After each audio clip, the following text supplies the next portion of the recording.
13 menit setelah dia bangun, suara srek srek srek itu kedenger lagi. Ritmenya sama-sama teratur gitu loh, srek srek.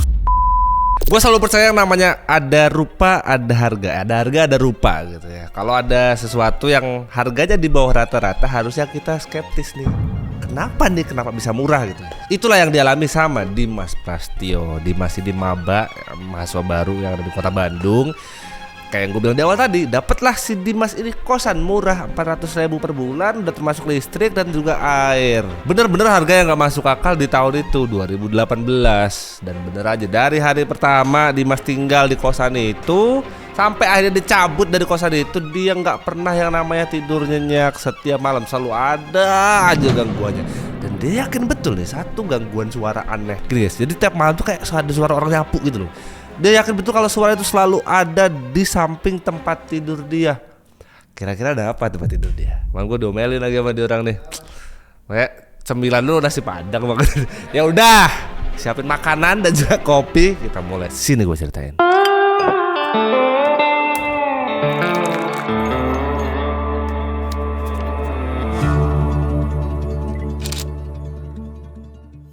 Selamat datang di episode 27. Guys, thank you ya. Gua sekarang lihat di email tuh anjir banyak banget nih udah kiriman lu pada cerita horor. Kok bisa sih lu pada dapat cerita-cerita horor gitu, bingung gua. Gua seumur hidup belum pernah gua ngeliat pocong asli.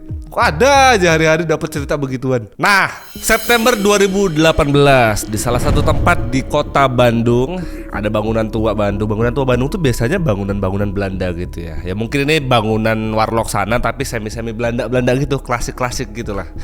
Ada satu bangunan tua, catnya udah agak kusam gitu, yang dikenal oleh warga sekitar dengan kosan Bu Rini. Nah, suatu sore di tanggal 5 September, Dimas Prasetyo yang asalnya dari Garut yang datang ke Bandung, dia ini kayak maba gitu lah. Nah, mahasiswa baru usia 19 tahunan lagi nyari tempat untuk kos-kosan. Karena dari Garut kan nggak mungkin kan dia harus PP tiap hari kan, makanya dia butuh banget nih kos-kosan.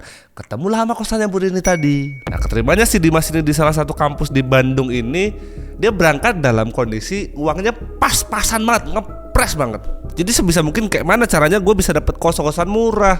Dapatlah tempat Bu Rini tadi, harganya 400.000 per bulan. Long story short, datanglah tuh si Dimas ke kosannya Bu Rini. Ketemu dia sama Bu Rini. Dimas lah nanya sama Bu Rini, ada kamar yang kosong gak Bu? Gitu. Kebetulan ada nih, kamar paling ujung nomor 13. Pokoknya Dimas lihat aja itu paling ujung deket sama tembok belakang. Dimas denger Bu Rini bilang begitu nggak cangcing-cong deal gitu dia pokoknya. Karena menurut dia ini pas banget ini dapat harganya murah 400.000 sebulan.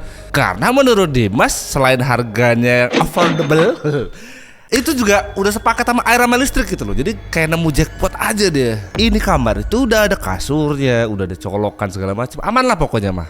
Ya walaupun ya mau kayak mana, maksudnya dengan 400.000 ya kondisinya tuh ya catnya agak ngelupas lah atau mungkin kusem. Sama satu lagi di kamar ini gak ada jendela. Cuman menurut Dimas it's okay, gak masalah, Bandung kan dingin. Pokoknya prinsipnya Dimas cuma satu, yang penting murah. Long story short, dapatlah Dimas kunci kamar itu hari itu juga. Dan tepat di hari itu juga Dimas langsung tidur dan tinggal di kamar tersebut. Sekitar jam 3.13, berarti mendekati subuh gitulah, sepertiga malam. Dimas kebangun mau kamar mandi. Selesainya dia dari kamar mandi, tidur lagi, dia lanjut tidur lagi. Cuman yang Dimas dengar itu di balik tembok kamar dia kayak ada orang nyapu gitu, tapi temponya tuh ritmenya teratur gitu. Srek srek srek, hilang. Berapa menit? Srek srek srek, ada lagi. Kayak gitu terus berulang-ulang. Dimas denger itu mikirnya ya mungkin kan orang baru kan dia gak tahu kebiasaan warga-warga sekitar sana ya. Naon iya anjing, mungkin ada yang beres-beres kan di belakang dari kosan, gak tahu ya. Cuman gak manu akal gitu, maksudnya jam 3.13 tuh kepagian gak sih? Tapi si Dimas gak mikir neko-neko, lanjutlah dia tidur lagi. Besok paginya lah baru ditanyain sama Bu Rini. Dan ibu-ibu tadi malam nyapu pakai sapu lidi jam 3 pagi. Bu Rini denger Dimas nanya gitu antara bingung sama enggak lo ibu belum nyapu hari ini. Dengar Bu Rini ngejawab begitu, Dimas cuma mikir ya mungkin Dimas salah denger aja deh.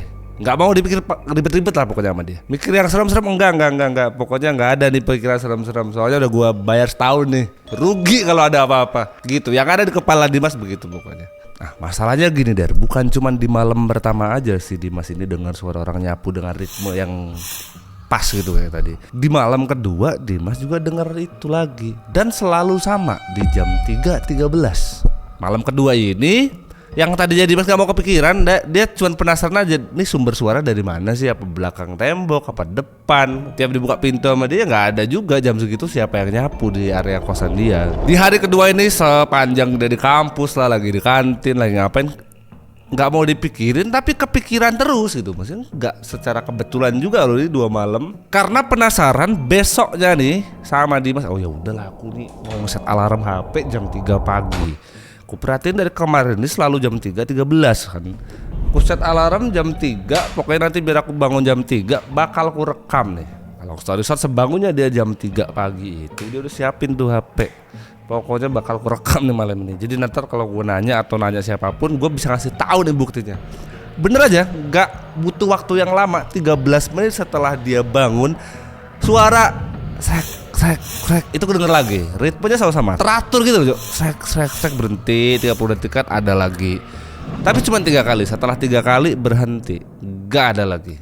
Pagi harinya pas sarapan gitulah, Dimas tuh sambil mainan HP, dia sambil mastiin kalau apa yang dia dengar semalam itu juga terekam jelas. Soalnya kalau direkamannya nggak ada kan berarti mungkin aja si Dimas ini halu aja gitu, atau mungkin pendengaran dia yang bermasalah. Begitu dia play di HP, rekaman itu sama persis seperti apa yang dia dengar.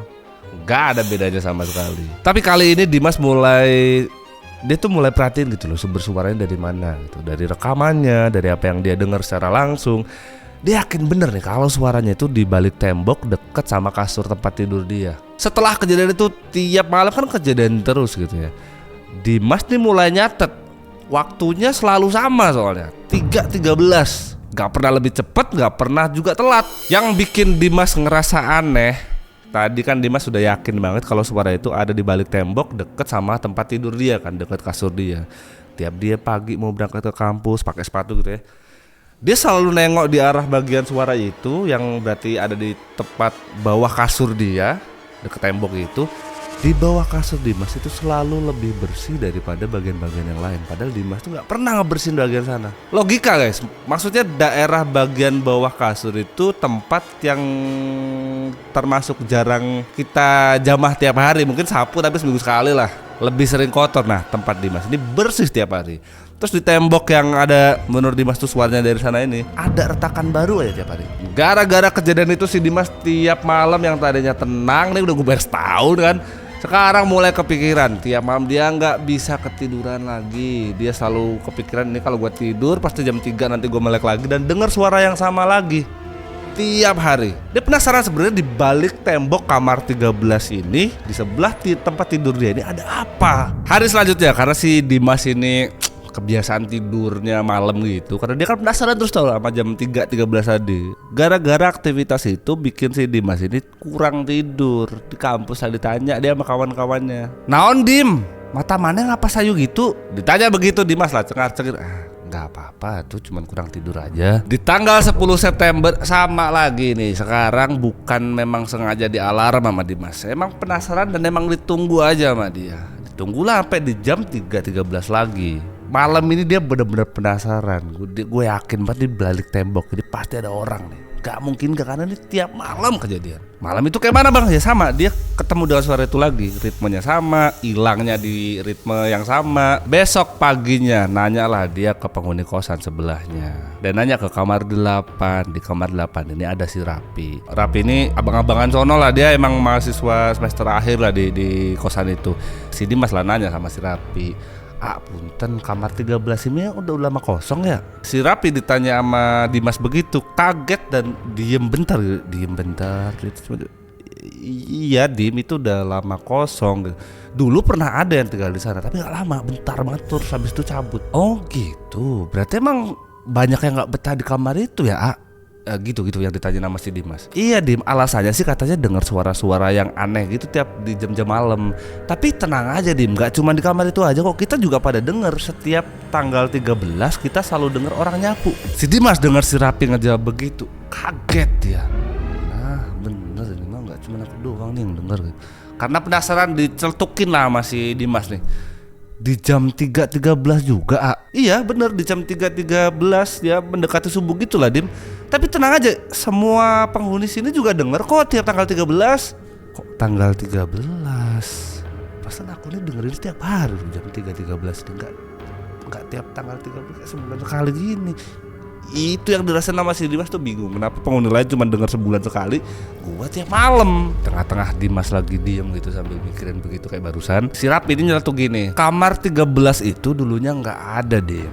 Dulu itu di sana tuh jalan gitu, jalan gang. Tapi waktu renovasi kos-kosan sama Bu Rini, tempat itulah ditutup, dijadiin kamar nomor 13 yang kau tinggalin sekarang. Jawaban dari Raffi ini gak bikin Dimas terpuaskan gitu loh, malah makin penasaran dia. Tambah lagi nih PR-nya Dimas. Tadi gue penasaran sama suara itu kenapa tiap malam ada. Gue mastiin aja nih sama penduduk warlock di kosan itu, mereka ngerasain yang sama juga apa enggak gitu. Tapi kok yang dirasain sama mereka beda sama yang gue rasain gitu. Masa sebulan sekali? Berangkat dari penasarannya si Dimas ini, dia lah nanya sama warlock. Tadi kan udah nanya sama penghuni kosan tuh ya, sekarang nanya sama warga sekitar. Ada warung dekat-dekat kosan itu, ditanya lah sama Dimas. Namanya adalah Bu Ani. Ditanya lah sama Dimas, bangunan nomor 13 ini dulu tuh awalnya gimana sih gitu. Dia penasaran aja dia, mau mastiin jawabannya si Rapi tadi sama jawaban warlock tuh sama apa enggak. Jawaban Bu Ani juga sama. Memang kamar itu dibangun setelah ada renovasi di kos-kosan itu.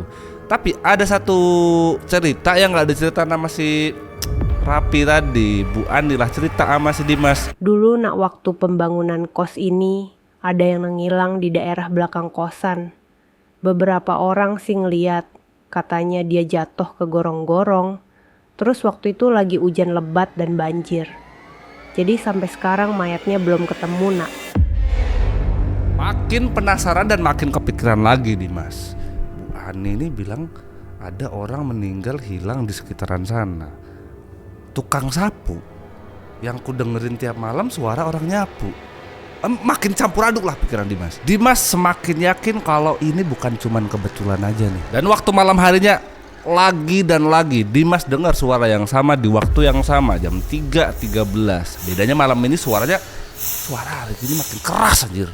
Karena semua penasaran Dimas nih udah numpuk di kepala, daripada dia mikir yang enggak atau sociologi sendiri, diberaniin sama Dimas. Nanti nih gak kurekam lagi lah, aku tengok aja nih bagian mana yang beneran bunyi orang nyapu. Dan beneran di jam 3.13 itu suaranya ada lagi, tapi yang malam ini bener-bener nyaring. Diberaniin sama si Dimas, diperhatiin sama dia, ini suara datangnya dari mana. Karena dia yakin suaranya selalu sama di tempat yang samping kasur dia. Ditengok sama dia di kolong kasur gitu dia. Tengok dari bawah, kayak yang gue bilang di awal tadi, bangunannya si kamarnya Dimas ini kan catnya udah lama kusem gitu, jadi memang udah banyak retak-retak rambut gitulah. Dimas yakin betul kalau sumber suaranya tuh ada di antara celah-celah tembok itu. Dicongkel lah tuh tembok sama Dimas di bawah kolong gitu, apa namanya cuk, dipan apa sih namanya, kayak kasur gitu, digeser lah sama dia.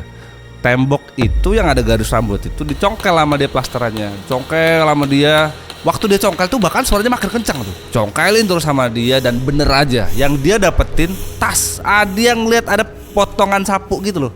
Tapi belum lengkap, tapi yakin banget nih kalau ini nih sapu di Bastin. Congkel terus sama dia, dicongkel terus sampai penuh, sampai bener-bener kelihatan satu ikat sapu lidi bener-bener utuh di dalam tembok itu. Dimas yakin betul kalau sumber suaranya datang dari situ. Sama satu lagi, di sapu itu ada rambut 2 helai. Nggak tahu lah itu rambut apa lah ya. Nggak pikir panjang masih Dimas, sapu itulah diambil. Begitu sapu itu diambil, suara yang kayak srek yang tiap malam itu ada tiba-tiba berhenti. Nggak ada lagi. Dipegang lah tuh sapu sama si Dimas sambil dia mikir, oh ini nih sumber suaranya nih. Belum berhenti mikir Dimas, dari lorong depan kosan dia ada suara kaki yang berat itu kayak dang. Suaranya kedengar jelas banget, makin deket makin kenceng gitu, das. Begitu sampai di depan pintu kosan dia, suara itu berhenti. Suaranya hilang, suara sapu yang dia pegang juga udah gak ada lagi, sunyi banget. Yang dirasain sama Dimas bener-bener panik, merinding gitu, tapi dia nggak bisa kemana-mana. Suara itu kan dari depan pintu gitu. Kalau dia buka, dia langsung ketemu gitu kan. Dia cuma bisa duduk di pojokan kasur dia gini nih, sambil liatin pintu itu, sambil nahan napas lah dia. Gak banyak yang bisa dilakuin Dimas malam itu. Dalam posisi ketakutan begitu, dia ambil merinding gitu ngeliatin kamar, lampunya tuh tas gitu terus berulang-ulang. Udahnya takut, dari pintu luar itu kedengarlah suara ketukan, tok tok tok. Ngetuknya nggak pelan, bener-bener dok dok dok. Berkali-kali suara itu. Tapi yakin banget Dimas, dari kasur yang dia duduk itu kan di bawah kelihatan pintu kan. Nggak ada bayangan kaki atau bayangan orang dari bawah, kosong. Tapi yang ngetuk siapa? Dimas cuma bisa nahan suara, nggak bisa teriak lah dia. Yang dia bisa lakuin itu cuma dia pegang sapu yang dia dapat itu, dipegang erat-erat sama dia. Tapi nggak bisa ngapa-ngapain, dia teriak juga nggak bisa, keluar juga nggak bisa. Dan suara itu gak berhenti-berhenti, muncul terus. Sampai ada satu waktu di sela-sela ketokan yang dar tadi itu, di sela-sela ketokan itu ada suara perempuan. Tolong saya, berat banget, sakit. Tolong. Suara itu berulang-ulang di setiap selah ketukan pintu itu ada suara itu. Gitu terus berulang. Makin tambah ketakutan sih Dimas. Dia bingung. Aduh, suara siapa aja ini, nggak bisa kemana-mana juga dia. Tapi nggak bisa teriak dia.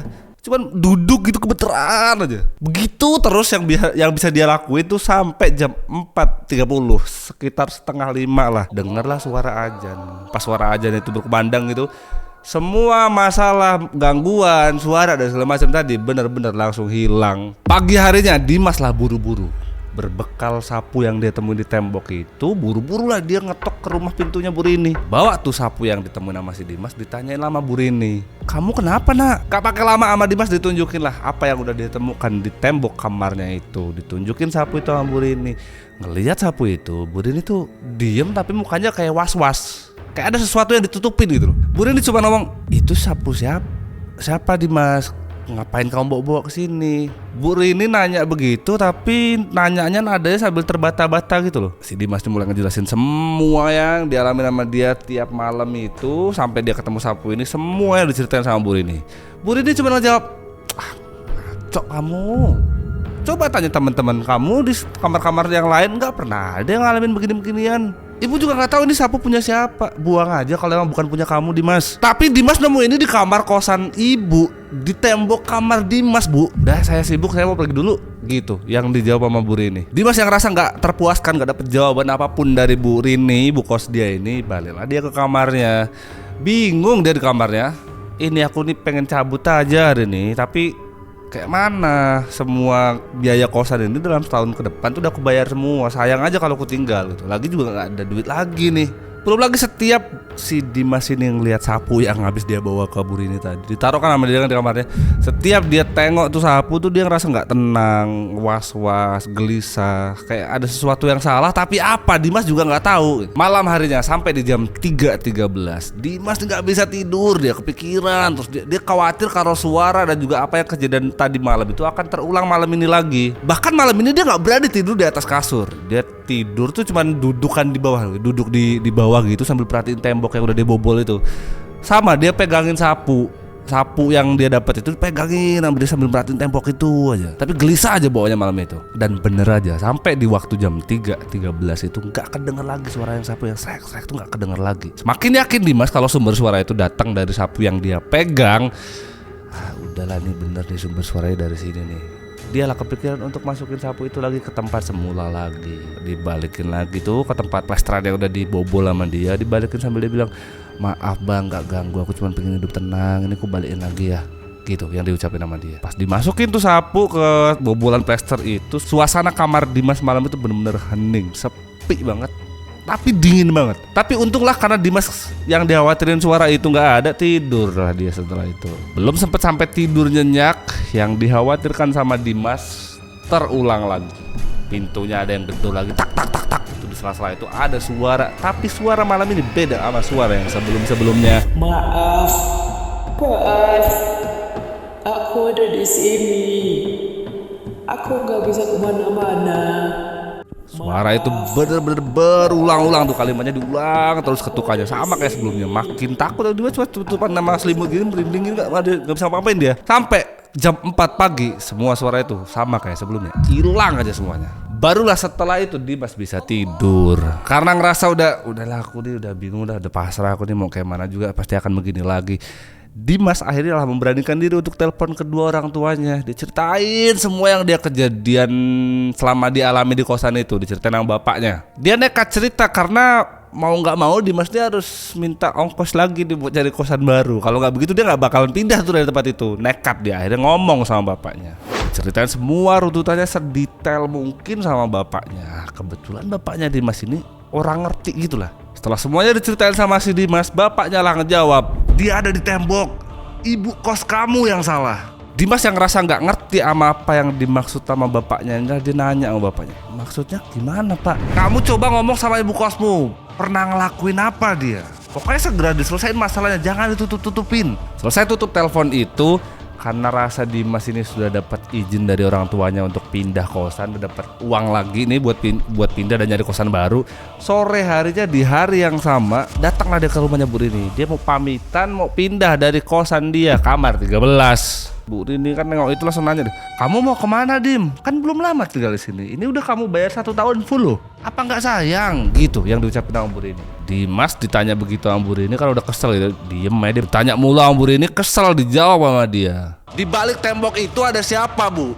Ibu lah yang harus tanggung jawab sama dia. Maksud kamu apa Dimas? Itu yang diucapin sama Bu Rini. Dijawab santai sama Dimas. Ibu tahu lah jawabannya apa. Dari ekspresi Bu Rini itu dia kayak bingung karena Dimas tahu nih, tapi nggak berani dia nggak berani ngomong gitu, bener-bener ngeles aja. Kamu ini ngomong apa sih, ngaco kamu ya? Dimas berulang kali nanyain hal yang sama ke Bu Rini. Udahlah Bu, nggak usah lagi ditutup-tutupin, semuanya udah jelas, aku udah ngalamin semuanya sendiri. Mending ibu selesaikan semua masalahnya biar cepat selesai. Bu Rini cuma jawab, lu gila kamu ya, saya ini suruh selesaiin apa? Nggak ada yang harus diselesaiin. Kalau ibu nggak pernah selesaiin masalah ini, dia nggak akan pernah pergi. Catat itu Bu, dia nggak akan pernah pergi, dia bakal terus-terusan ada di sini. Setelah Dimas marah-marah begitu, Bu Rini cuma bisa diem lama gitu. Setelah diem lama dia baru nangis, tiba-tiba ya nangis aja dia, tiba-tiba nangis, duduk tuh sambil nangis gitu. Di sela-sela dia nangis, Bu Rini inilah bilang, maafkan saya bukan pembunuh. Dimas ngelihat Bu Rini begitu, ya kaget lah dia, tadi udah marah-marah nih, nangis lagi nih orang tua satu nih gitu, bingung lah dia. Ditenangin sama Dimas. Setelah itu nggak lama dari itu Bu Rini lah mulai berani nanya sama Dimas, gimana ceritanya kamu bisa tahu semua ini gitu. Ya nggak apa-apa ibu, ceritain aja, ibu jawab aja. Dimas cuma pengen tahu aja. Akhirnya setelah itu Bu Rini lah ngejawab semua pertanyaan Dimas sambil nangis. Betul Dimas, di kamar 13 itu dulunya cuma gang kecil yang kebetulan waktu renovasi ibu tutup. Tapi waktu itu kejadiannya di balik tembok itu ada orang yang ketimpa dan meninggal. Aku nggak mau dipenjara. Ini juga bukan salahku, tukang sapu itu ketimpa. Itu yang diucapin sama Bu Rini sambil nangis-nangis.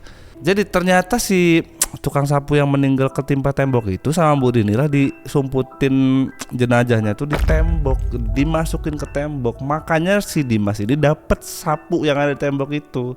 Dengar semua jawabannya Bu Rini, Dimas lah sekarang tahu satu-satunya alasan dari semua gangguan yang dia rasain di jam 3.13 itu semua sumbernya dari sini. Tapi Dimas gak mau banyak ikut campur soal persoalan ini gitu ya. Dia cuma nitip pesan sama Bu Rini, semua yang Dimas tahu ini Dimas tahu dari bapak. Kalau pesan dari bapak Dimas, ibu harus tanggung jawab, urusin dialah selayaknya jenazah pada umumnya. Dibilangin gitu sama Dimas, si Bu Rini menangisnya makin menjadi-jadi, dia sesenggukan. Tapi yang dirasain sama Bu Rini itu dia nyesel gitu atas semua yang dia lakuin. Berulang kali dia minta maaf sama Dimas.